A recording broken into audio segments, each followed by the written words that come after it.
not a training session. The purpose of this is a demo and to make you aware of all the tools. Right, so let me kick off with the presentation. Now, apart from PowerPoint, when you want to create slides, you also have the Google Slides that you can use, and you also have Apple's Keynote, and there are many, many others available. You know how it is in this digital world we are in. Everything is available in all different shapes and sizes. But what we're going to have a look at today is Microsoft 365. If you use another version like 2019 or something like that, you will most probably miss some of the functionality that PowerPoint can give you. Right, so this is the story about what we're going to do today. Right, so according to me, guys, and I'm sort of generalizing on this, there are two types of presentations, and I'll tell you why I differentiate between the two. The one is a live presentation like I'm doing now, and then also when you're right in front of an audience doing the presentation. Your slides will look a little bit different, or should or can look a little bit different. This is a recommendation from my side. I mean, everybody can still do exactly what they want, but I have found over the nearly 30 years doing PowerPoint training, and then in my previous life, I used to train, and that was before PowerPoint, so now you know my age. I used to train managers of certain specific companies that I won't mention names now, how to make speeches, how to stand in front of an audience, what to do, and how to use, in the old days, the transparencies that we had to at least support their presentation. And that's what it's all about. PowerPoint is there, an enormous tool, outrageous tool to support you in your presentation. It's not for your audience, it's for you. Compared to the other type of presentation, where you create a presentation in PowerPoint, but then you share it in whichever way so that they can watch it in your own time. There, it differs from what your presentation looks like, what your slides looks like, because now people has to go and read. They don't necessarily have you to talk them through all the particular slides.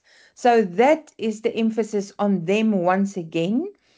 As with the other presentation, the live one is to mainly support you and to better your situation um with your audience. But I will go through exactly what the difference is as I go along. Now, first of all, some points to consider before I hit over to PowerPoint as such. In any presentation where you use slides to support you in your presentation, in your speech, in your convincing people to use, to decide, it's always any presentation. I haven't come across anything else is to convince people to use, to inform them. So that should support you. Now, first of all, try and make, if ever possible, use of the five senses. Now let's go and have a look what the five senses are. They are hearing, which is lovely when you do a live presentation. People can hear you. Perfect. But you will have a better message to bring across, or a clearer message to bring across, if people can also see what they hear. So we're using another sense, and this is where PowerPoint comes in. You're going to let them see what you are saying. And then there are three other senses that is a little bit tricky if we only use PowerPoint. The smell, the touch, as well as the taste. When you do a wine tasting, or a wine, bringing wine across to people, introducing it to them, or maybe cheese, specifically something that you can smell and touch the texture or the bottle as well as taste it. Then your other senses will come into play. So it just goes to show of all the five senses that you have to your availability, with a presentation, you will most probably only have two. What I'm trying to say is make the most of it. Your voice, the way you talk, but especially your PowerPoint or your slides in any presentation program that you use, so that people can see what you say. And then you will win quite a long way with your presentation to convince them, to persuade them. 6 key points. Don't use sentences. This now goes if you do a live presentation. When you don't do a live presentation and you share it for afterwards watching, then you can use more of that. The rule, the guideline, maybe I should rather say 6x6 guideline, not more than 6 words, because then it becomes a sentence, not more than 6 points. Why? You don't want people to read a sentence while you talk to them, because then they don't listen that well. So you are interrupting two, or you actually splitting two of the sentences in not in a 50-50 way that you would like to. Guys, these are just all recommendations. So when you only have key points, things that they can see, that they can remember, the message will most probably come across very much clearer. So let me show you an example. When we introduce you to these sessions, we use this slide. This slide has key words. When we send out the presentation, for those people who did not watch the live show or the live presentation, we use these 4 slides, 4 following slides. And this is to explain what we actually mean on this slide. So this would be then your second. So people can then obviously in their own time, while they're watching the presentation, while they're listening to the presentation, they can read this, and this is fine. But if I give this to you to read now, or to not to read while I'm talking, you're going to start reading and most probably not listen that well to me. As where I give you key points and talk around it, then you will most probably remember this presentation much clearer, or parts of it, what's been said. So this will be then in what I call the second type of presentation. There they are. And you can see it's a lot of reading to do. Maybe there are some key points, keywords highlighted, but still you start reading and we do it all. We all do it. Okay, so let's look at some more points to consider. The font size. We recommend that you don't use it smaller than 24. Why? You want PowerPoint, let's talk PowerPoint. You want the slides to support you in your presentation. So you want people to see, especially if you stand in front of an audience, make sure that the guys at the back of the wall of the venue can see what you're talking about, so that they don't go and what is he saying there? What is he? Then they won't listen that carefully or properly. Then when they can see font size, maximum 24 keywords, something that they hopefully can remember much better. Try and avoid capital letters. Capital letters, you all know in email, is like shouting, and capital letters doesn't read that well. I'm not talking about your heading as capital letters, but try and avoid typing everything in capital letters. People tend to do that. I see that all over the show, which means they really into people's faces with the wording. People tend to think that if you bold something and you do it in capital letters, the message will come across much clearer? Believe you me, it doesn't. It honestly doesn't. Try and use for people to really properly see dark text on light background or vice versa. So contrast, similar to what I'm doing now. And for people that are colorblind, be careful for red and green colors on your slideshow. I didn't change that color. The Americans doesn't spell it C-O-L-O. They spell it C-O-L-O-R instead of C-O-L-U-R as we do in South Africa. All right, so those are a couple of points to consider. Some other points to consider is please ensure in your presentation that you apply your branding. So your colors, your everything, your logo, everything should be on your presentation because it's all about loyalty, all about consistency, very much about trust. So if you use different colors from what your company colors are, there can be a little bit of a doubt in your audience. So what is going on now? So in this presentation, I have now combined Elmary's colors with my colors. So because it is a joint venture here. Consistency. Oh, I cannot emphasize consistency in presentations. Yeah, it is so important. So when it comes to presentations, try and stick to one template. In other words, all the slides should at least look the same. One font family. Family, I mean your branding font with all your supporting fonts on there. Don't now start because the topic maybe try and start and use some different fonts just because it looks funky or is funky. The consistency, the loyalty, the trust is a huge factor in here. And these are the typical exact things I have learned or teach those managers 35 years ago. And it's still valid up to this day, even though life has changed tremendously. The color palette, the color palette, this is your main color. You have supporting colors on there. Your graphic designer will be able to help you with that. You can bring those exact colors into your presentation and try and stick to them at all cost for the consistency, for that trust, for that loyalty.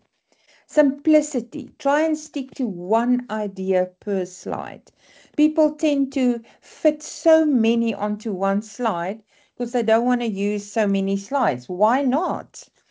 Then people can't read it, and then you tend to start doing sentences, and that is fatal, absolutely fatal. So try and stick to that as well. That is also quite organized and it will give people in the presentation some sort of structure in which you are dealing with this. Try and use as many pictures, photos, and videos as possible. I'm not doing that. This presentation does not necessarily allow for it. The one on the census is quite a good example. But people love pictures. They can relate to that. They can form a picture in their mind. Photos, videos is very popular, but be careful. When you do a presentation live, videos is a little bit time consuming. I will share a video with you when I do the AI, which is a 5-minute video, but I mean, I have to. I can't do it any better. Videos are quite handy when you do that type of presentation which you share and people can look at it afterwards in their own time. Their videos comes in very, very, very handy. Music in the background, especially if I'm not saying you should do this, it's just a recommendation, not in this type of presentation. When you do a presentation which you share and people can look afterwards, maybe slightly music in the background of some sort that is appropriate to the topic is not a bad idea. You'll notice, let me just try and get rid of this in case you can see it. at the bottom of this slide, and with some other slides which I'll share with you in a moment, I have what I call an action button. It looks like a slide number, doesn't it? But the next slide, this is slide number 14. Next slide is slide 15 with the census, but I've already dealt with that. So I'm keeping this in for the people who's going to watch this afterwards and look at the slides afterwards especially. But I now need to skip slide 15, which I didn't do, and therefore I have an action button on my slideshow, and I will show you how to do that. So I'm just showing you here, and then I'll come back and I'll show you later on how I've put it in. And so now it skipped 15, you don't even know about it, although you've seen it a little earlier on, and it's now on slide 16. PowerPoint can support you in your presentation. It's there to support you, but to the benefit of your audience. And PowerPoint has menus and amazing templates, brand new templates that you can use instead of trying and starting on your own. It has different designs, transitions, animations, drawings, and the lovely, very handy insert menu. And I'll go from the presentation now and go and show you just in a second. On your insert tool, you have Smart Art, and I will demonstrate many of them to you today.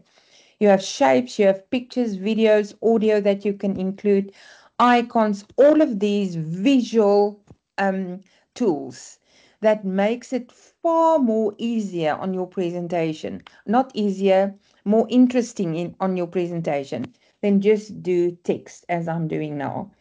And graphs and charts, 3D models, action buttons, which is so cool.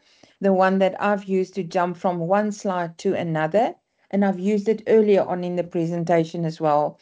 I'll go and demonstrate that to you and show that to you. Right, so these are the slides. Now let's go in the slideshow and start with the actual PowerPoint. I've mentioned all these different tabs that is available as tools for you to enhance your presentation. You have the design tab where you can choose to start off with a design. Now, a design means colors, fonts, and all of those elements that are available in branding. You can also bring in your own branding, and this helps you a lot to make your slides look a little bit more interesting than just using a blank presentation. So let me show you what I mean by a blank presentation. This is a blank presentation, blank slides. That's what I mean. Nothing necessarily wrong with it, but you can, by making use of the designs available, you can zhuzh it up in no time. Because what is the presentation all about? What are the slides all about? It's about the content. So you need to know what you're going to talk about and how you're going to say it, and use your all the senses as far as possible to enhance your presentation. You may not have time, or maybe not even have artistic skill to zhuzh up these slides of yours. PowerPoint will do it for you. There are 4 ways in which you can take this presentation and makes it a bit more visual. First of all, making use of the design tab and choose any of these designs. Secondly, you can make use of, and I will explain it a little bit later, the designer. And when we look at Copilot, I think it's next week, Thursday, if I'm not mistaken, I'm going to show you how Copilot can generate the slides on your behalf, which actually do it in 80% of everything for you, and you don't have to worry about that. And then the fourth method. Paulina's going to share the link with you on different templates. So, Paulina, I actually opened it here. Oh, I opened it here. Here it is. Different templates that you can use. These are brand new, many of them. It goes for Word, Excel, and PowerPoint, all of them. But let's have a look at the PowerPoint templates. You can either search for templates or you can choose from these available templates, and there are quite a few. A template means it's already with a design, already with fonts, already with some text maybe, different layouts of your presentation. You can download the template and you can just put your own wording in and your own text and add everything else that you would like to do. I personally love this one, and I hope I'll find it quick enough. Look at all these different options that are available regarding templates, and they are all free of charge, all of them. This one, I think, is so colorful and nice and bright and vibrant. So once you've decided on a presentation, you can just choose it by clicking on it. On this link that Paulina is sharing with you, you just go for your PowerPoint. And actually, let me just go one step back. I might have been just a little bit too fast on that. Pardon me. So here they are. This is the link that Paulina is sharing with you. And here you have your different apps of 365. And not all of them have templates, but PowerPoint most definitely has some templates, and you can either search there for educational template or manufacturing, or you can just go and explore the templates that are available for you to use. There are also storytelling and teams and everything else. You can just go and explore it in your own time. And let me go back to the one I think is very cool and nifty. I love bright colors. So where is it? Oh, there it is. So you can just go and click on that. And now you can either customize it in PowerPoint or you can download it. So let's just download it. Doesn't take that long. Doesn't take that long at all. There it is, all done. It will be in your downloads folder if you're looking for it and it's maybe not showing up in your browser. So let's just open that file. There you go.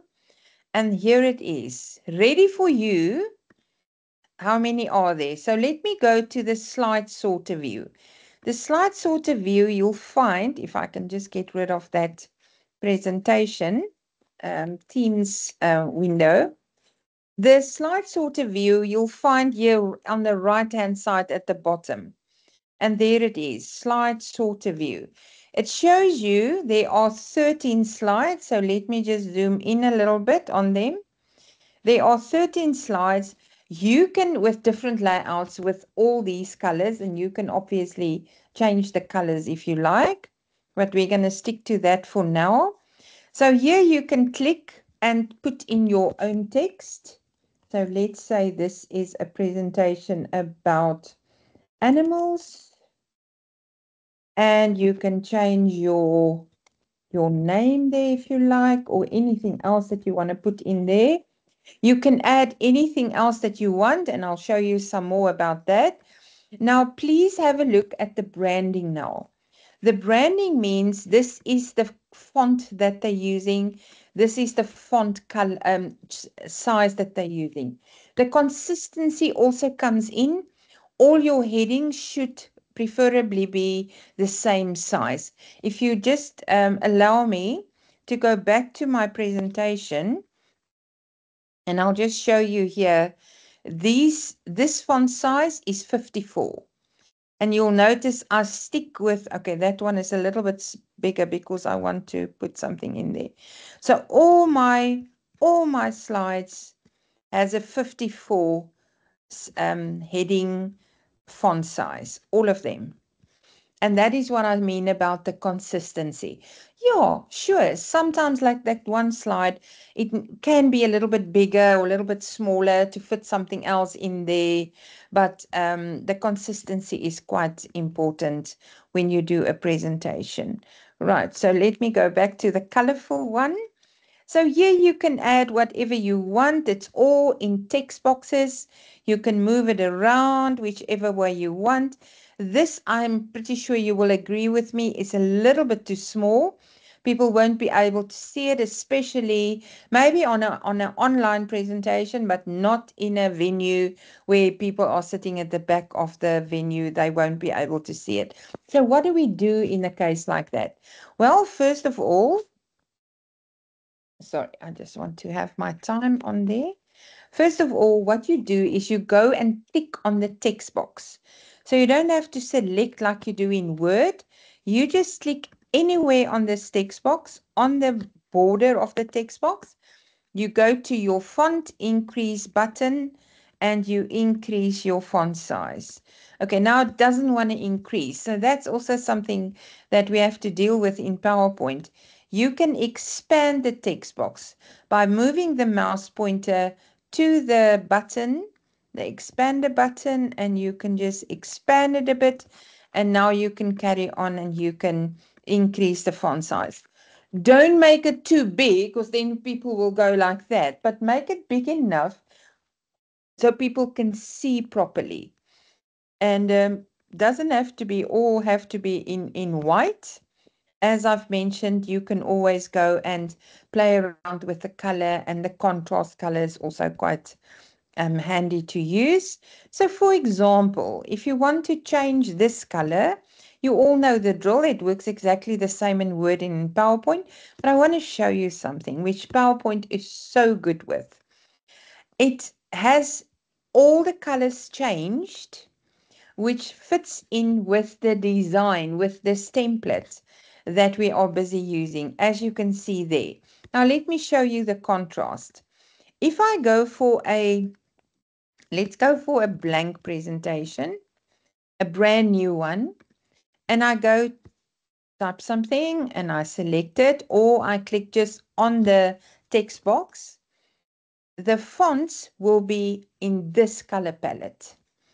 As with on my colorful presentation, as you see, the colors have now been adapted or changed to fit into my presentation there. Maybe be very, very mindful about this. Will this font color um, show quite well? Will it be good to use that color?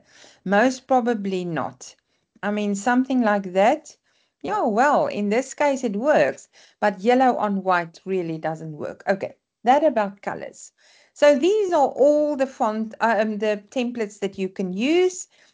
Let's, for example, say you would like to use this one, but you would like, or this layout, or this particular slide, but you would like to use it again and again, because you only have, if I go back to the slide sorter view, you only have one of each. So what you do is oops, sorry, that's the wrong button.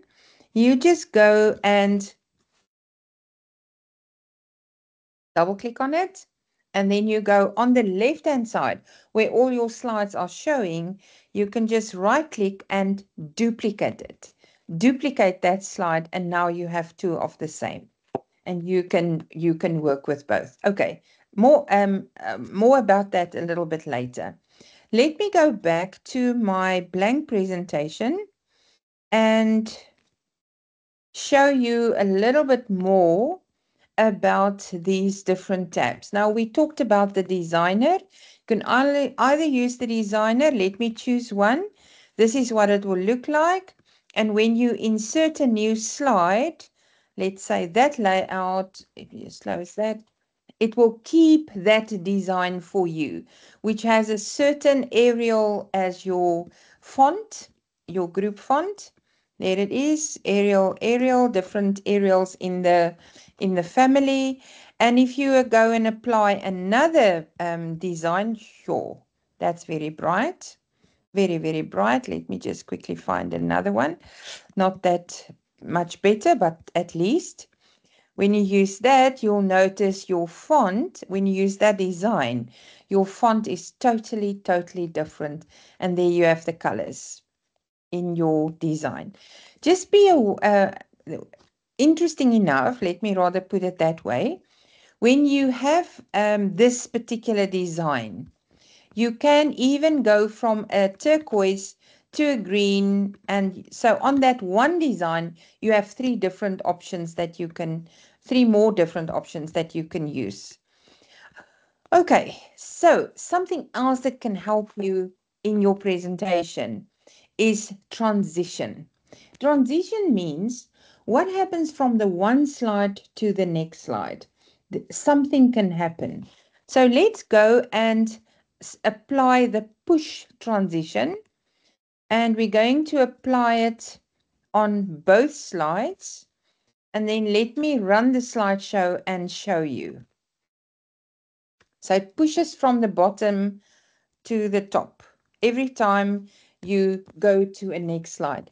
Why is that important? That I would recommend not in a live presentation, because that can be quite disturbing.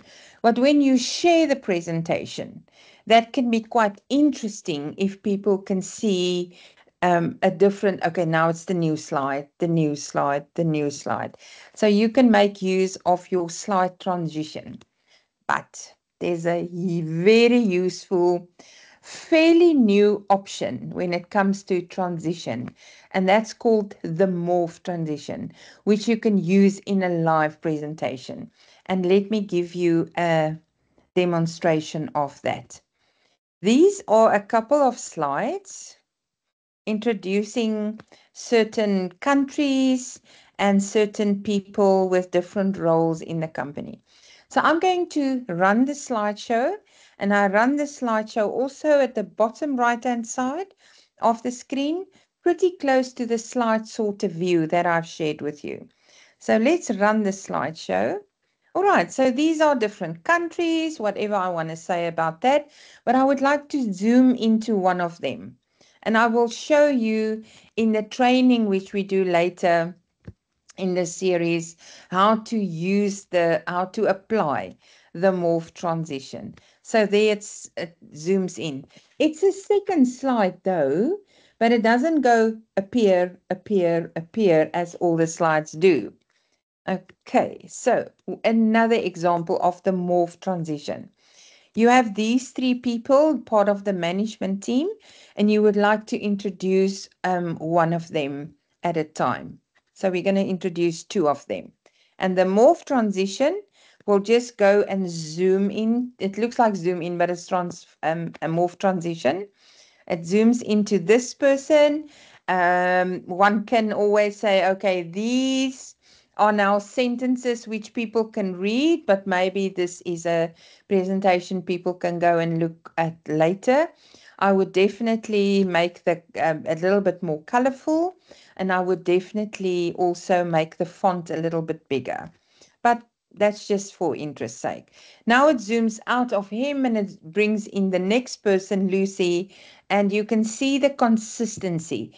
The heading is the same. The font size of the explanation is quite the same. It's using 4 different paragraphs. There with him, it's also using 4 different paragraphs. It's very similar actually. But that is what I mean by the consistency of this. The morph transition is, as I said, fairly new, and now all three of them are available on the screen again. It's fairly new, but it is so handy to use. Why are we using transition? Why are we using morph transition? Why are we using design? To make your presentation, the visual part of it, so people can see what they hear, as far as possible interesting and visible as possible for your audience. That's why we're using this.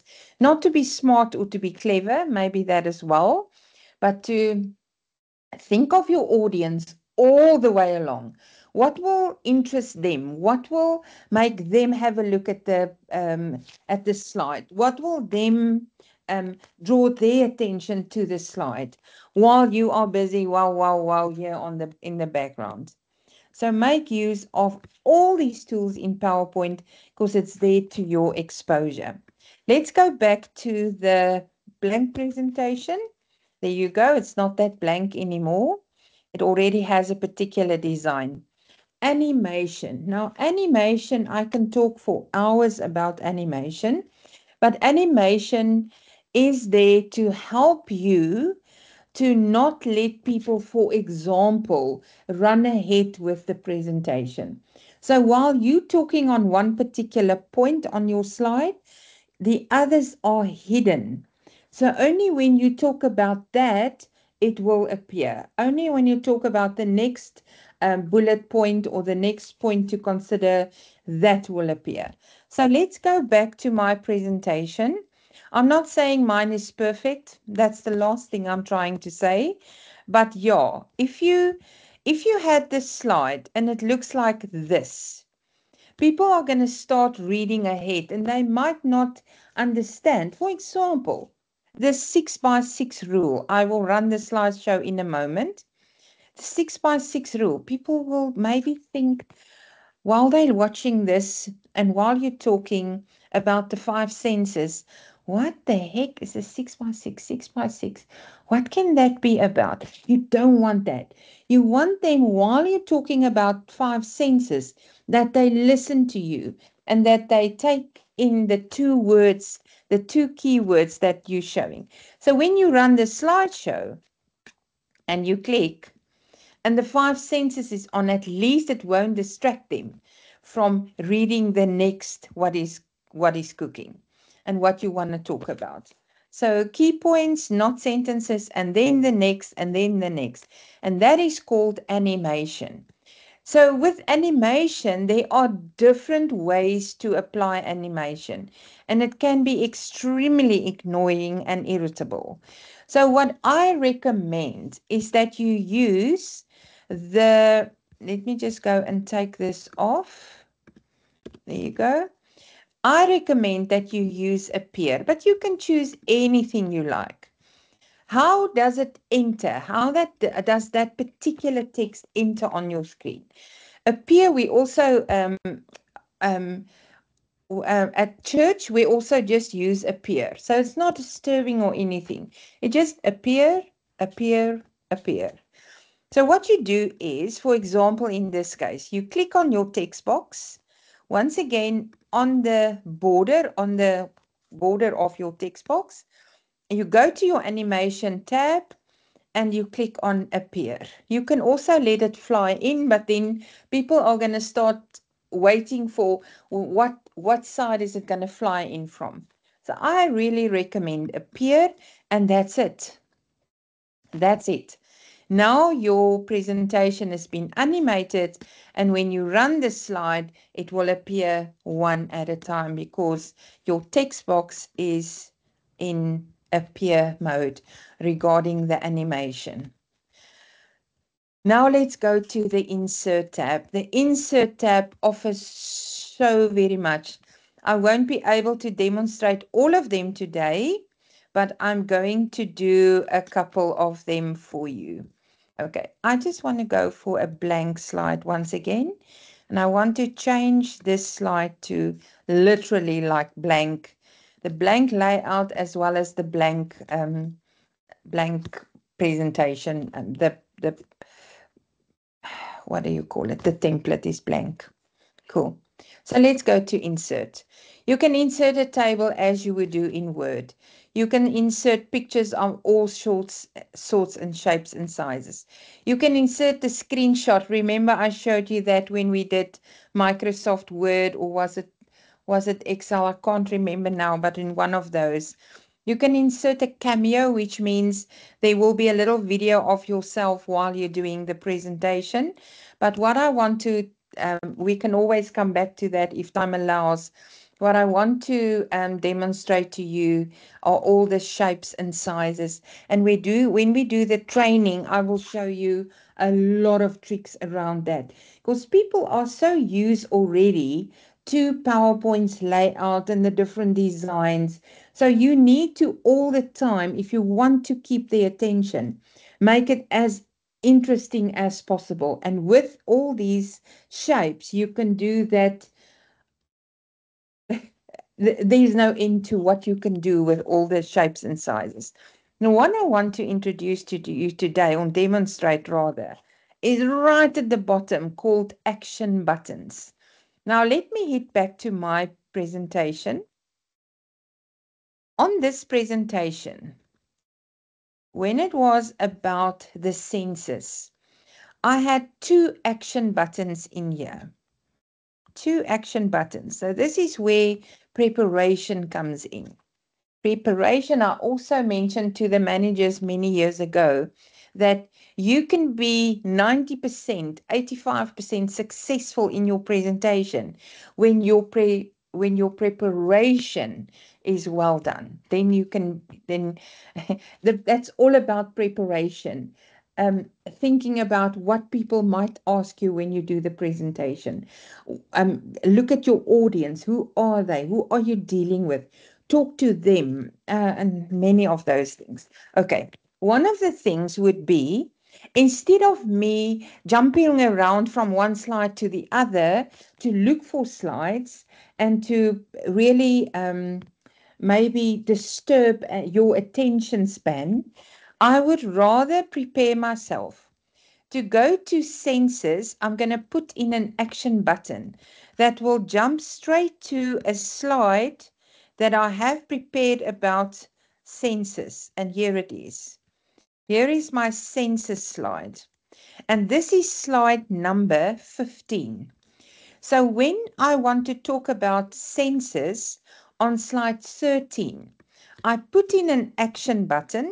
I'm going to take it out. On the Insert tab, on the Shapes, on the Action buttons right at the bottom. You can choose any of these. I prefer the blank one. So I click and I put my action button in there. It immediately pops up with a action button settings. I would like to, when I click, like on the internet, when I click on that button, it should take me from slide 13 to 15 without anybody noticing. So let's choose the slide. There are different options you can choose from, as you can see. And I'm going to choose slide number 15, which is my 5 census. I click on OK, and I click on OK. And I can change this because, I mean, this looks actually ridiculous. So I can change it like that. People might even think that's part of the decoration or the layout of the slide. I don't know. Maybe it's quite obvious. I can even type in their census. I did that on purpose because I wanted to show you. I can save that. Of course, saving is very important.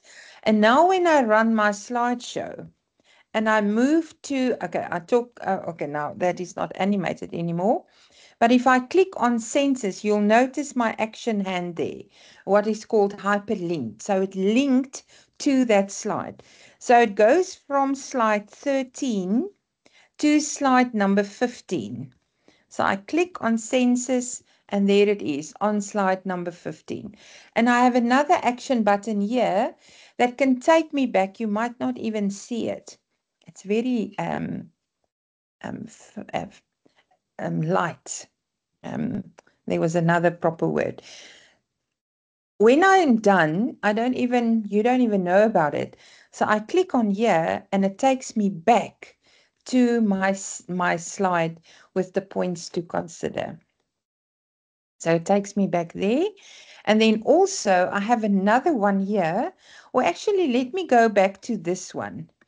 So when I show, when Paulina is done introducing you to the master classes, I have one here, Caroline. You might not even notice. It can just be a button, but I actually on purpose wrote there or typed there Caroline, because when I explain this to you, you'll see.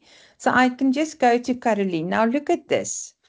After slide number 16, I have these 3 slides, pardon me, that is all about what we put into the presentation that we send out, that we share with you. So I want to jump from slide number 6 straight to slide number 11 instead of going next. I don't want to do that to you. That's in any case far unprofessional. So let's see how this works. So I've just put in an action button there on the insert, on the shapes, on the very last button. I chose something and I put it in the corner.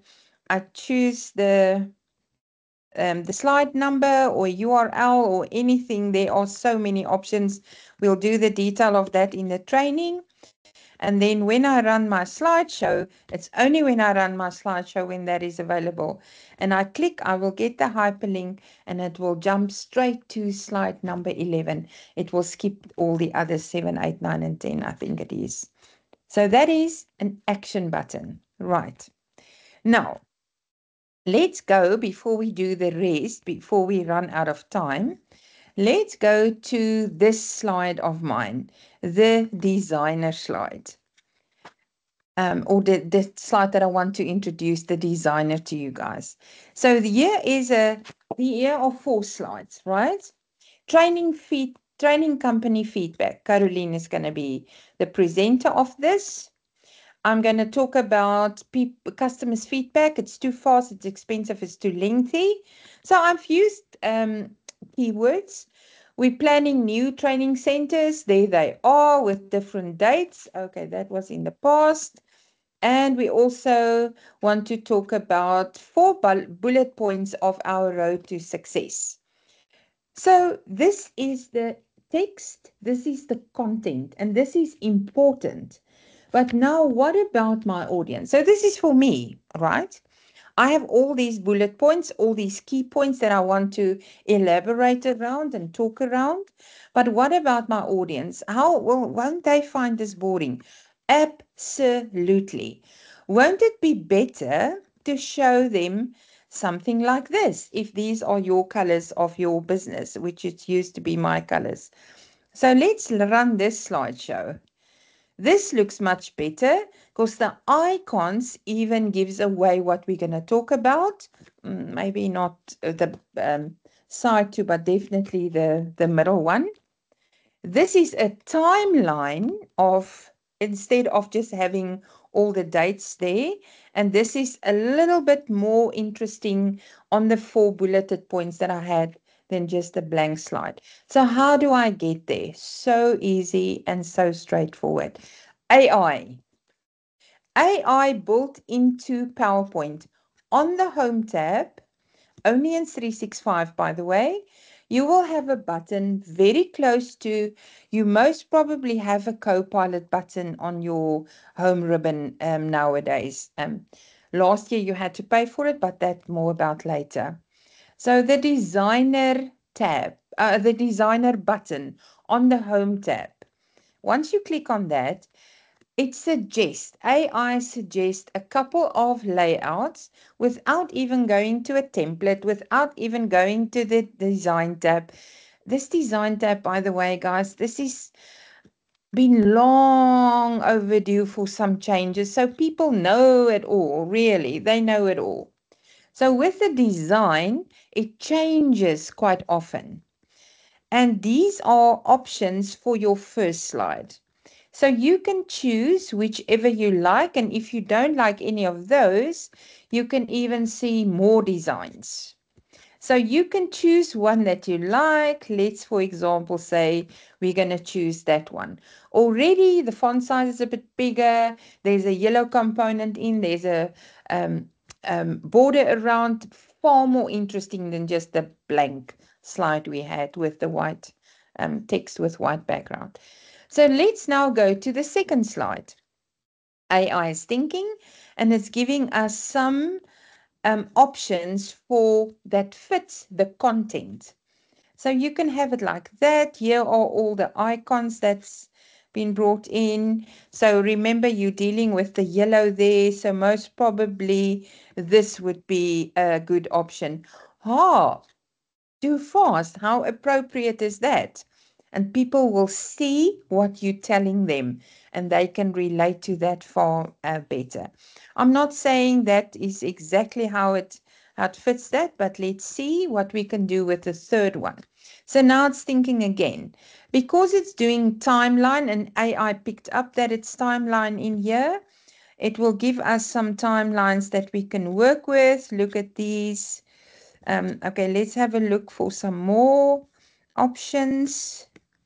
Okay, there you go. No, that looks very similar. Oh, here's a timeline. It's not yellow, but you can always change the colors.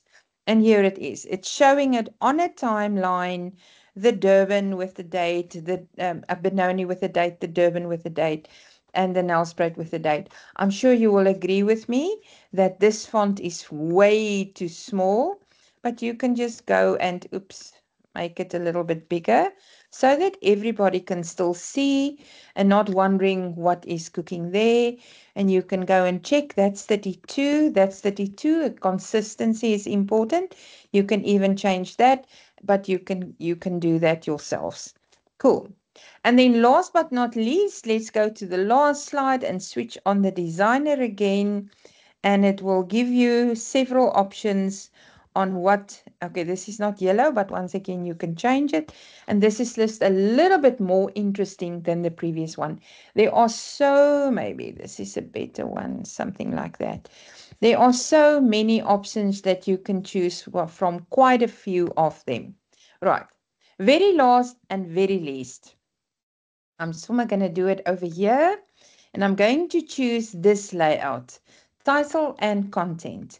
And I want to show you different options here, but the one I want to show you is the insert, smart art insert option that you will also find standalone on the insert tab, which is so convenient to use, and it draws your audience attention far more than just a bulleted list, because we want to make it as interesting as possible for our audience. Here are a couple of lists. I mean, look at this. There's a couple of processes, a cycle, then this, then this, then that, a hierarchy, which is most probably your organizational chart. Here you can have option like this for your smart art. So if you put in balls and if you put in water, I'm just making something up as I go. And if you put in, okay, so it's a bit tricky to click there and type, but you can click at the left hand side, which is actually the better way to do. And if you put in some coloring, you will end up, it will put it all through, and you will end up with some blue medication. There you go, talking about that.